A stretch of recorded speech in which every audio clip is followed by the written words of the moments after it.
Hello and welcome to the show. This week's Downhill Chaos is a little bit different because I'm going to be messing about with a couple of the cheat codes that you can put into this game. I'm going to start with the MoonGravity one. This basically messes about with the physics a little bit and you end up having, I don't quite know how accurate it is, but you have less gravity basically. I know there's many problems with trying to run a car on the moon, but ignore all of that, that's not important. So yeah, I'm going to give it a go. The first big problem you will notice is you've just got no traction, basically. Just getting the cars launched, they're very, very slow to launch off here, and the brakes are not particularly good. The other kind of big problem is, of course, whenever you go over a jump, you do go, well, flying for quite a long time. And it can be very, very difficult to deal with this. As you can see, the first time I can't really get the car stopped for the first call. I didn't really know what to expect when I put this cheat in. Well, I kind of knew what to expect. I just didn't know quite what I was going to have to be doing with the car, if that makes sense to you. Yeah, and I didn't get it right first time, funnily enough. Couldn't get it stopped. Ended up taking a jump. You really do not want to be carrying too much speed over the jumps. It does tumble spectacularly well, because it's MoonGravity. Yeah, you cannot take the bumps and the jumps too fast because that will cause really rather big problems. I also have had other places to have issues unique to the MoonGravity basically. The very, very tight hairpin. This bump causes some problems for normal cars.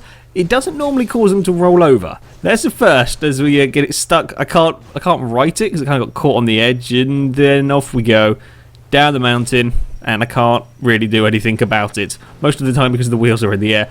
But that bump has caused problems for cars. Sort of when like your handbrake turning them, I kind of want to be going into the hairpin almost sideways to try and get a good exit as we go spinning around in a circle down the mountain.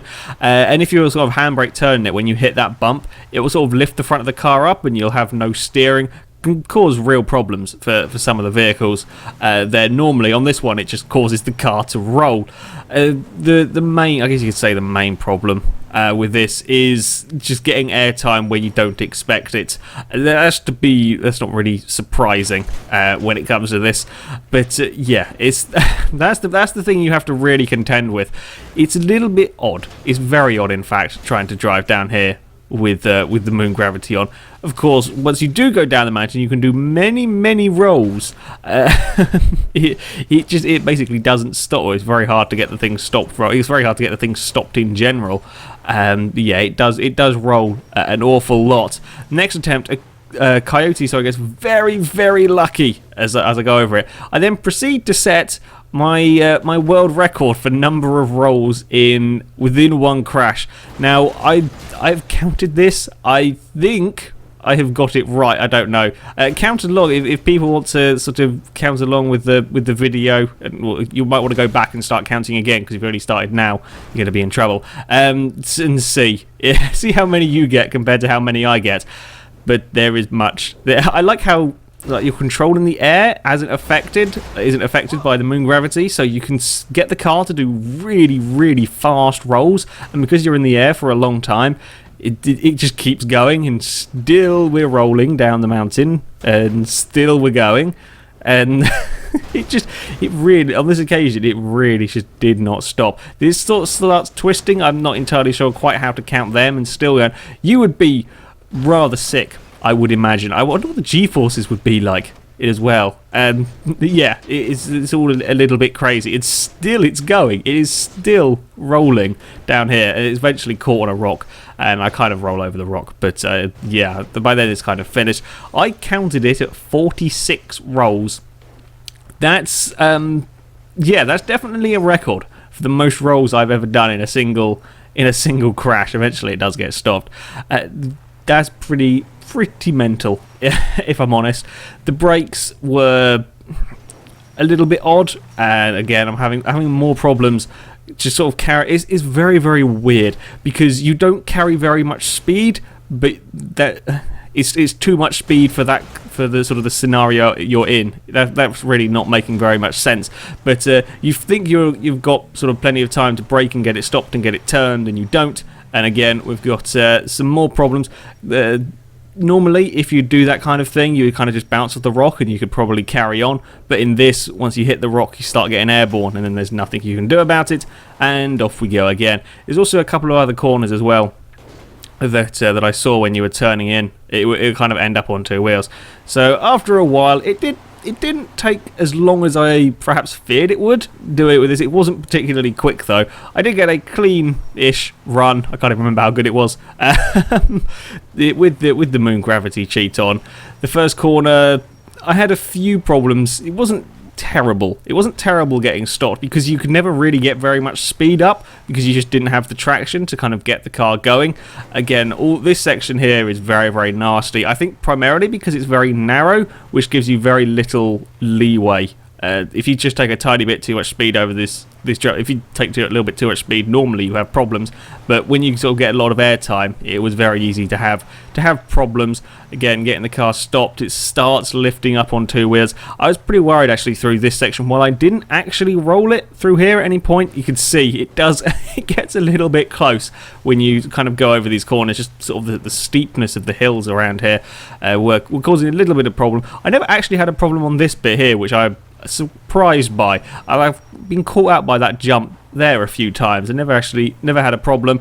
Coming up to the hairpin, this bit's a real pain. It really is. You have to go basically very, very slowly. You try and take too much speed and you just roll the car. You can't kind of do like the normal sort of handbrake slide around the hairpin because it just rolls. So your only other alternative is to go very, very slowly. Then you start coming to some of the bigger jumps. Again, I've got to be very, very careful with these. I'm basically almost crawling over the edge of them. Take just too much speed over these and you will kind of float into the wall, and then you just can't stop and you can't do anything about it. So yeah, this is I say a fairly cautious run, but there's not much more I can do with it, as it has to be cautious to stop it sort of flying. There's also sort of a lack of ability to put any power down as well, which does make it even slower. We've got probably the biggest jump coming up here. I'm not actually sure which of these three main jumps is the biggest one. This one here is very nasty because if you want to get a clean landing, you want to take a little bit of speed, but of course if you start taking a bit of speed, you're going to have a lot more air time. That time I've got it pretty much right there. I got a nice decent landing and wasn't taking too much speed. This next one's the fastest of the jumps. I was still being pretty cautious going over here as I didn't want to overshoot it, and again gets a fairly decent landing on that one and doesn't sort of bounce around. That was another problem, that if I'd used a different car that could have been a problem. With this, I think it's a Bison, it wasn't too bad. And then we come on to the final of this section. This is another scary bit because it is so narrow. I was worried about the vehicle rolling. This was the first time as well I'd actually got to this sort of stage. I think all the previous attempts I'd failed at the hairpin, or I'd failed earlier on and not got past the hairpin at any point. So all of this final section was the first time me getting down there. But I managed to make it around the second to last corner. One more corner to go. I got a bit eager and started cutting the corner. And there we go. The Bison made it to the bottom of the mountain without too many hours of roll after I've crossed the finish line. It was a bit tricky. It was a bit tricky, if I'm honest, trying to get that down the mountain. It doesn't stop. It spends a lot of time in the air and can't really put any power down very well. But it made it to the finish line, which is the important thing. We move on to the second cheat code thing that I'm going to be using. It is the Slidey Cars cheat. I'm trying to show it off here, not particularly well, but basically it sort of reduces the grip on the car, but of course you've got all your gravity and stuff the same. However, it doesn't reduce the grip as much as the MoonGravity cheat does. Things are a little bit strange with this cheat code. I think it should be more of no brakes rather than slidey cars, because that is by far the biggest problem I have with this. Admittedly, this is not the fastest of routes, if that makes sense. You don't really get up to particularly high speeds on here, as it's sort of too narrow and too twisty and so on. But the lack of actual sort of grip for turning wasn't a problem. The problem is it just does not stop. I can just do nothing to stop it. And again, that corner, I've never had problems particularly with doing that. I've had different problems at that corner. I've never had problems with just not stopping in time. You will see now. Okay, so I get carried a little bit on some rocks, and then we start going off the mountain again. Now, normally, if my car is on its wheels, I can stop the vehicle. I might not be able to climb back up the mountain. I can normally stop it. I am trying to accelerate to stop it. It's not working. So we've flipped it over. I'm now on the brakes. It's still not slowing down. It's back to accelerating. It's doing absolutely nothing to change the speed of the vehicle. I might as well have not been doing anything on this. And we're going to go for a flip, and now I'm on the brakes again, and then we're going to do some more tumble. Not quite as spectacular as the MoonGravity one, I'll give it that, but still tumbling, and then I can go back on the brakes again. This it just does nothing against this kind of gradient of hill, and there are parts of the course that are pretty damn steep. Eventually we get stopped by a tree right at the bottom, and then there was a police chase somewhere that I couldn't quite see. Remarkably, the pickup truck actually survived all of that. I was sure that was going to explode, the sort of speed that was getting at some points on that. It survived. I don't think any of the wheels were bent either. It survived remarkably well. But yeah, the brakes were just horrendous. It was very, very, very... okay. It's just not stopping. You've put the brakes on and absolutely nothing happens. The kind of the turning, yeah, it's not as good on the turning. It was very occasionally the back of the car would sort of step out. I believe this pickup truck's rear-wheel drive as well. I think it's like the Bobcat. I'm pretty sure it is anyway. And oversteer really wasn't a particular problem.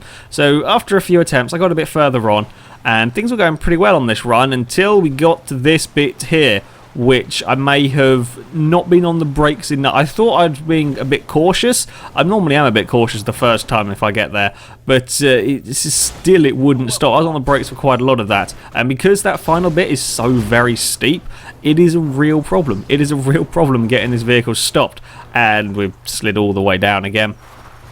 The brakes were, yeah, something rather interesting to get used to. Of course, the rest of the time things weren't particularly bad. The first corner was that happened an awful lot. Many times did I do that. You only had to be sort of brake slightly too late, and then you were going to go sailing off. Any small mistake you made with the brakes, and it was amplified massively by the lack of grip. Still, the pickup truck survived really rather well all of these crashes. Anyway, after a while, I did get a clean. This probably took a little bit longer than the MoonGravity to get used to, just because you still have fairly decent sort of handling grip. Like, you can turn the corners fairly well. It's just the brakes, and of course it deals with the bump. It's a sort of a partly off-road vehicle, so it deals with the bumps fine. It's just trying to get used to those brakes is very, very weird. I got lucky. I got incredibly lucky. Normally, if you hit that rock on the first corner, you're going to have a problem. Somehow, I got away with it. Again, being very, very cautious. I have had a couple of times I've had the car spin out on these corners. I wondered if that might be a thing with this car having less grip, but it wasn't really a problem. Again, through here, I would have gone for a more spectacular slide, but I just can't stop the car in time on these very sort of steep hills, which is a real problem. So yeah, I couldn't really go for the spectacular. The hairpin wasn't particularly bad. The hairpin was the only sort of, or the first time I should say, you really noticed that this car, sort of like the handling was any different. The fact that when you put the power down you actually got oversteer. Again, getting stopped after these jumps, another big problem. I was a little bit scared over that one. I thought that was going off. This next section, not particularly challenging on the most part. Again, you just sort of start to see the car is a little bit more oversteery through a couple of the corners. Again, landing on the jumps was very, very hard to get it stopped. Here is sliding a little bit, but it's not massively different to the vehicle, how the vehicle is normally. Another jump that I've got to be a little bit careful of. If I sort of hit the landing and bounce at all, I'm never going to stop the vehicle further down. This time, I was going to be extra cautious with the little narrow side roady bits. I was pretty much on the brakes the entire way down here, just in an attempt to stop it, and even then, that was really pushing. I would not want it to have gone any faster through that second section. Sorry, second to last corner wasn't too bad. Get a big slide on before the final corner. That's probably the first really, really noticeable time it had a problem with actual turning grip. And then as we go off the sort of after the jump, I cannot stop it. A cougar runs out in front of me, which wasn't particularly clever. We may have had a little roll, and then we end up in a ditch. So yeah, we got it down to the bottom of the mountain with the Slidey cars cheat. Once you've got the hang of the brakes, which will take quite a while, the rest of it's not really too bad. The handling is still pretty good. I was surprised actually that it was fairly decent. We move on to a final attempt. I just turned all the cheats off for this one. I'm going to give it a normal go. and yeah, just to sort of put in a descent time, as I've never used the Bison. Also, people in the comments, I cannot use the Bison with a trailer. It won't work, because if I save the game, when I reload it, the trailer will be gone. So no, I can't do this with a boat trailer. Otherwise I would. I just can't do it. It was actually a bit weird. It was having spent probably an hour and a half, maybe even a bit more, on doing the previous two, driving the car with a lot less grip. It was kind of weird to have a car that stopped and turned. It was there was a few times, especially early on, when I would go round a corner and I would carry loads more speed, or I'd like turn in and I could carry loads more speed than I was thinking the vehicle could, just because I wasn't used to driving with all the grip again. Again, I am still being a little bit cautious with this car. It's not too bad. It's kind of a little bit like the Bobcat when I drove that down a while ago. It kind of deals with the bumps okay. It doesn't have any particular problems dealing with that, as it's sort of partly an off-road vehicle.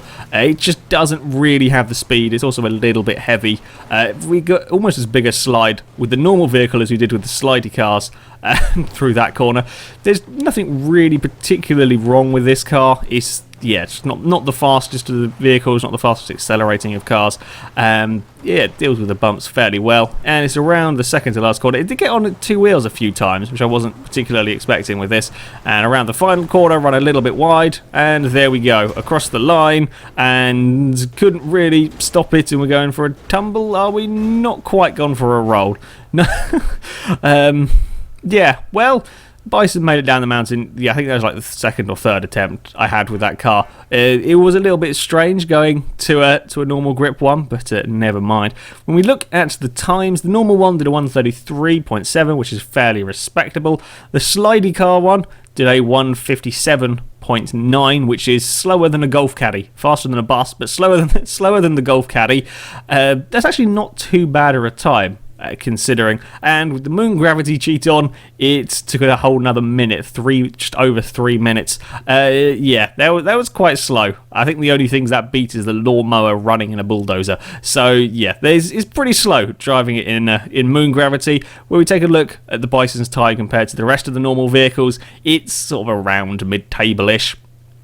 Slightly slower than the Merryweather Messer, a little bit quicker than a van and a Rebel. It's roughly where you'd expect it, really. It's very, very similar to the Bobcat. I think it's a little bit lighter, maybe a little bit faster than the Bobcat, hence the 3 seconds quicker. But yeah, that's a very similar vehicle to drive. Anyway, that is it for this week's episode of Downhill Chaos. Next week, I think I'm going to be going back to muscle cars. The last time I did muscle cars, I only used 3 of them, and there's a few more that I would like to try. See if any of them can upset the leaderboards. They're an interesting one. They're the muscle cars. I think some of them could throw in some surprise times. However, that is it for today. So thank you very much for watching, and until next time, goodbye.